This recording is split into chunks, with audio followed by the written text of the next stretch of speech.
conéctate con el debate de la reforma eléctrica. Resumen. Foro 19. Misión Social y Desarrollo Productivo de la CFE. Les agradecemos mucho que nos acompañen y que puedan compartir con nosotros su conocimiento, sus experiencias, sus reflexiones. Acá tenemos nosotros la intención de llevarnos de aquí todo este bagaje que nos puedan presentar. Nosotros pensamos que no debe haber una retroactividad de la ley. Se quiere defender el Estado de Derecho respetando los contratos ya firmados con el sector privado. Queremos que se reconozcan, así como la misión social que tiene también la Comisión Federal, la tienen las empresas privadas que ya han invertido en el Estado, y es decir, la propuesta vulnera un par de capítulos del TEMEC, como lo es el que se refiere a la inversión y el que se refiere a la gestión de empresas del Estado. También queremos que se exijan reglas claras para el futuro del sector y se garantice la transparencia en las tarifas eléctricas para el futuro. En países donde se ha logrado bajar las tarifas eléctricas, siempre han habido 4 actores, ¿sí? En este caso, un regulador, un operador, uno que despacha y un generador. La desaparición de la CRE y del SENACE van a hacer que ese par de jugadores muy importantes no existan. ¿Podemos ir concluyendo, por favor? Solo para terminar, el incremento en los costos haría que los costos de producción irían a más del 54% en la producción. Tendríamos más del 65% de incremento en las emisiones del ciclo combinado y otros combustibles fósiles, y la Comisión Federal tendría que invertir más o menos más de 3 veces su presupuesto actual. Primero, existe un pronunciamiento claro, preciso, indudable de la Suprema Corte de Justicia de la Nación en el sentido de que la razón de ser del autoabasto es la producción para el autoconsumo.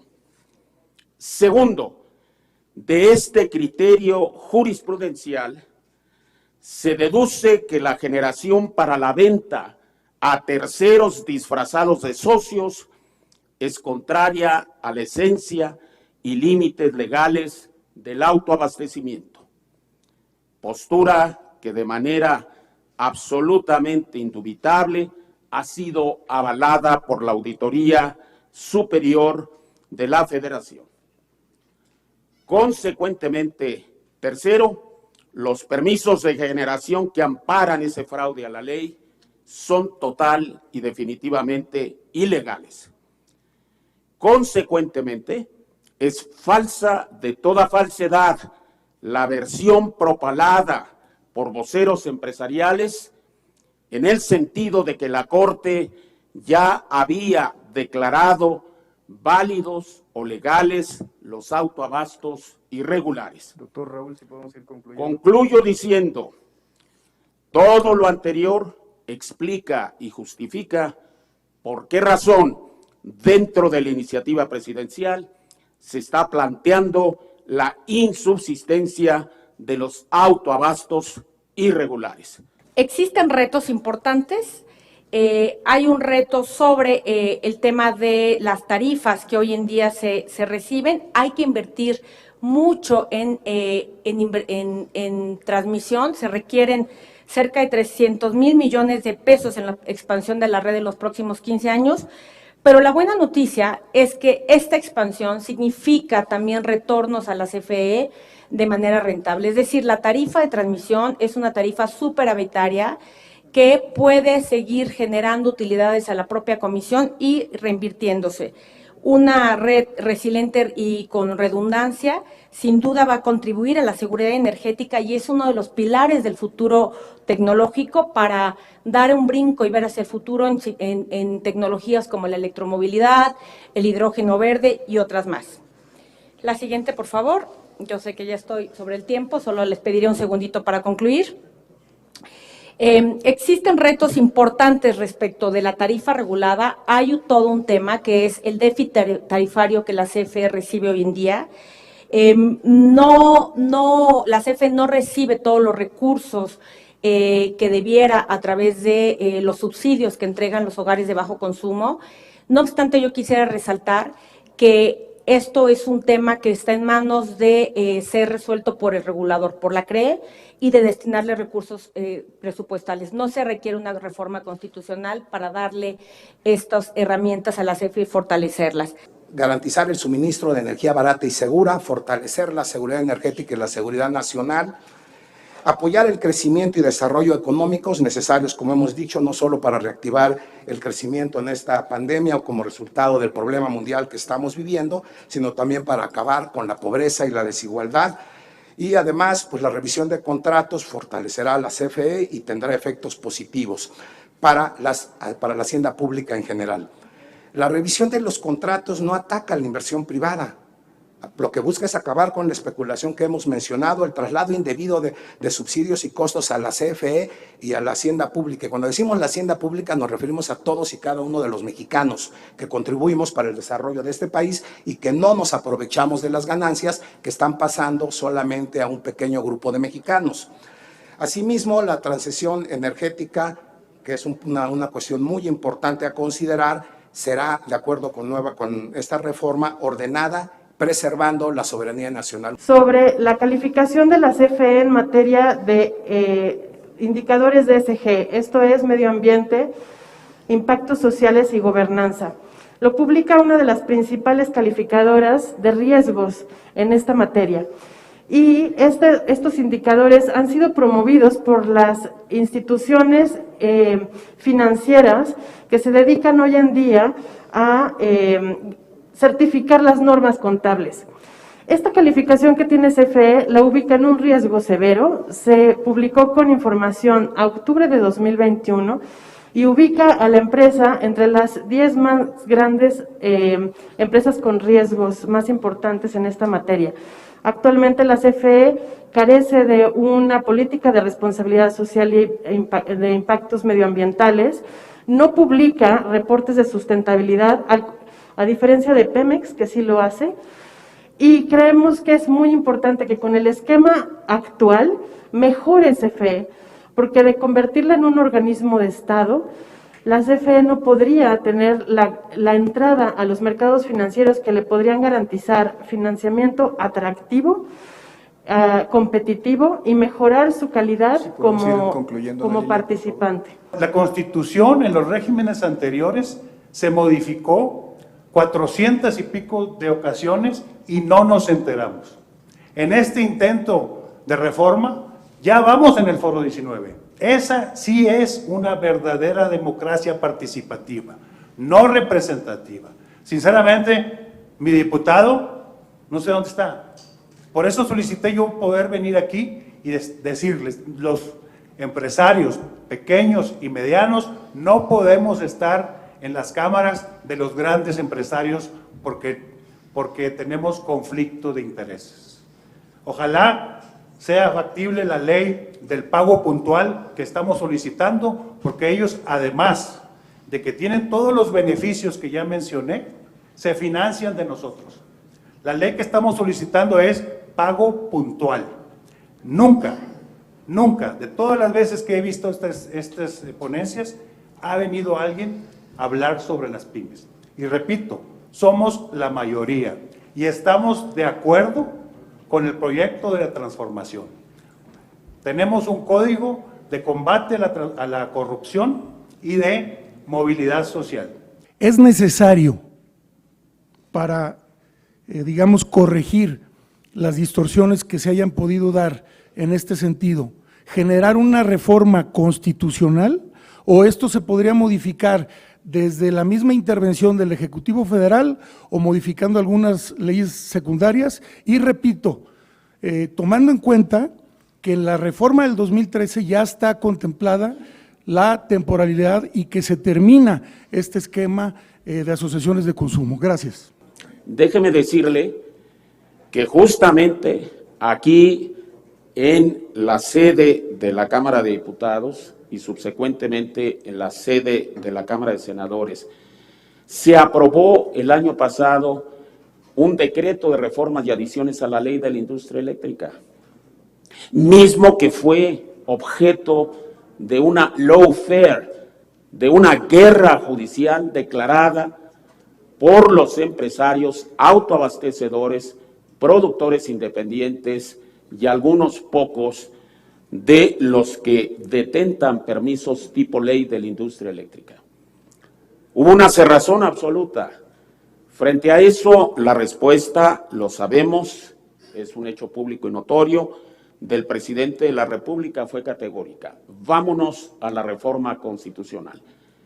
No hay forma, no hay modo de resolver esta trabazón de tipo judicial y esta cerrazón absoluta en el sector privado de la industria eléctrica si no es a través de una reforma constitucional. Y la reforma constitucional se explica y se justifica justamente en el punto crítico que nos ocupa, porque estamos en presencia de una descarada simulación.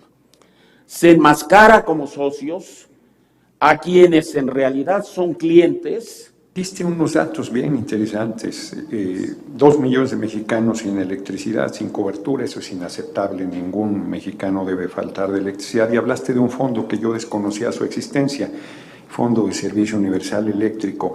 ¿3,000 millones de pesos anuales o ese es el fondo total? Sería la pregunta. ¿Y cuánto aportan los privados a ese fondo? Sí, efectivamente es inaceptable que existan mexicanos sin acceso a la electricidad. Y a mí me parece que este Fondo de Servicio Universal Eléctrico es, como decía yo en mi exposición, un mecanismo muy valioso, poco conocido, como usted bien señala, que trata de atender esta problemática tan sentida en todo el país.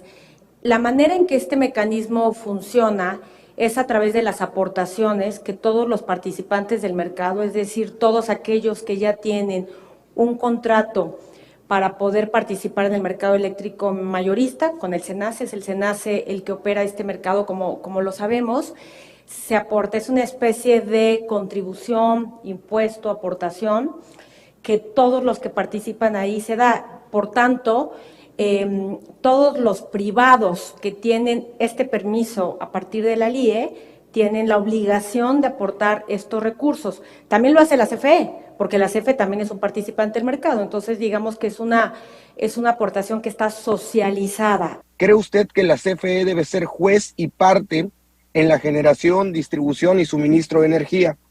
¿Cuáles serían los órganos reguladores y contrapesos que tendría la CFE si se llevara a cabo esta reforma eléctrica? ¿Y cree usted necesario que el sistema eléctrico sea un tema de seguridad nacional?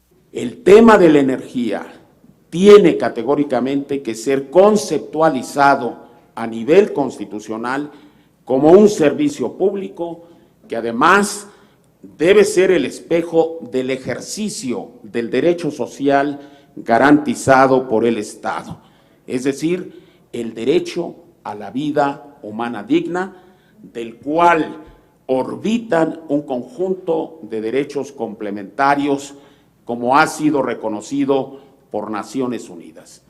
Por todo ello, diputado, respetuosamente le digo, de la generación hasta el abastecimiento, todos los eslabones de la cadena de esta industria estratégica tipifican servicio público y por ello en la propuesta presidencial se plantea que el servicio público de electricidad sea un área estratégica a cargo del Estado.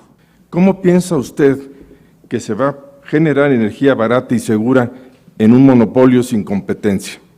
Competitividad implica competencia. Es lo que se pide también en la ley, es lo que sugiere, que se compita, que se desarrollen fuerzas productivas no solo por parte de la Comisión Federal de Electricidad. La propuesta de reforma trata de rescatar a la Compañía Federal de Electricidad para que refleje realmente su propio potencial para competir, pero limitando su competencia hasta un cierto nivel con el objetivo de garantizar el abasto en condiciones de competencia pero al mismo tiempo satisfaciendo las necesidades que tenemos como país para cubrir no solo a esos 2 millones que faltan, sino los que esta es una población que crece año con año, y a garantizar precios competitivos incluso para beneficiarios como son las empresas. ¿No sería más benéfico para el país que ustedes, con su experiencia, nos propusieran incorporar mecanismos más efectivos de transparencia y rendición de cuentas que sean incorporados a las discusiones en vez de sostener una posición en contra de la reforma? Yo puse que no estaba ni a favor ni en contra, sinceramente lo digo. ¿Por qué lo puse así? Porque nosotros hicimos un análisis en el 2018 sobre transparencia corporativa en las empresas productivas del Estado, para poder evaluar desde la óptica de la transparencia corporativa, que no es lo mismo que la transparencia que está en ley, bajo la cual están obligadas las entidades gubernamentales, para entender qué información era la que nos estaban dando Pemex y CFE conforme a los estándares que se entienden en los mercados, sobre todo bursátiles. ¿Cómo le vamos a explicar a los ciudadanos que esta iniciativa verdaderamente va a ser en beneficio para ellos y que al final la electricidad nos va a costar mucho menos de lo que hoy nos cuesta? La iniciativa lo que pretende justamente es recomponer esta trágica y fallida experiencia de la reforma del 2013, darle la vuelta a la campana.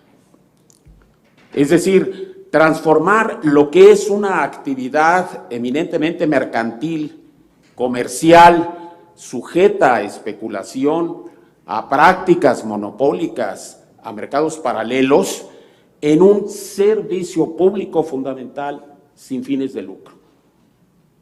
El abastecimiento seguro, confiable, continuo, de calidad y a precios los más bajos posibles.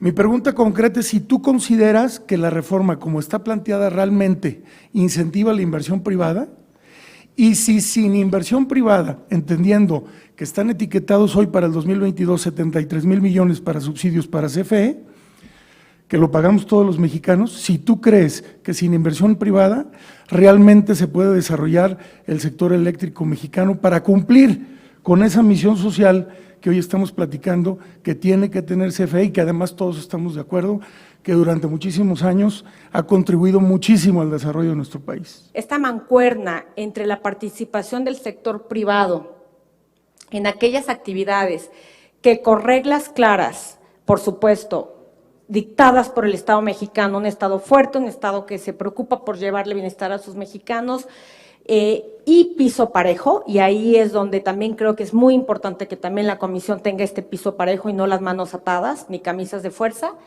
Es una mancuerna que permitiría al país poderle dar lo que necesita en términos de crecimiento de energía. Hablan de porcentajes muy pequeños, beneficiados, pero son cerca de 77,000 los grandes consumidores. El porcentaje que representan en 45 millones de usuarios pues es ínfimo, pero el daño que le hacen al país es de 470,000 millones de pesos al año. ¿Cómo concilian esta posición aparentemente neutral de ni a favor ni en contra, pero en realidad en las intervenciones en contra de la reforma constitucional en materia eléctrica? Coincidimos en que es necesario arreglar la gobernanza para que prime un solo esquema. La reforma es muy clara en el esquema que plantea, y en contraposición a ese esquema está el poder resolver los conflictos que pueda generar la a veces muy disfuncional convivencia, si se puede decir, o conflictiva, no convivencia, de esquemas que operaron en el pasado, que se permitieron en el presente y que todavía no caducan. A lo largo de los foros hemos escuchado la amenaza de la desaparición de la CFE con el modelo vigente. ¿Cuál es su opinión al respecto? Yo no veo una CFE desapareciendo por una razón fundamental. Es una institución del Estado mexicano que tiene un mandato específico, hemos hablado ya mucho de ese mandato específico el día de hoy, pero además tiene una función que lleva a cabo hoy en día, que es la de llevar la electricidad más allá del tema de la electrificación a todos los hogares de México a través de una actividad que hoy en día se le conoce como el suministro básico. Y es la única entidad en todo el país, en todo el estado, que lleva a cabo esta función. Si desaparecemos a los órganos autónomos, la CRE, la CENACE, ¿quién va a controlar a la Comisión Federal de Electricidad? La propuesta presidencial en el sentido de no eliminar a los órganos reguladores, la CRE, la Comisión Nacional de Hidrocarburos y el planeador y operador del Sistema Eléctrico Nacional, el famoso CENACE, sino reconfigurar las funciones y reasignarlas en la cabeza del sector energético, Secretaría de Energía y en Comisión Federal de Electricidad. No creemos en Comisión Federal de Electricidad que esto implique una merma, una erosión del Estado constitucional y democrático de derecho. Cámara de Diputados, Legislatura de la Paridad, la Inclusión y la Diversidad.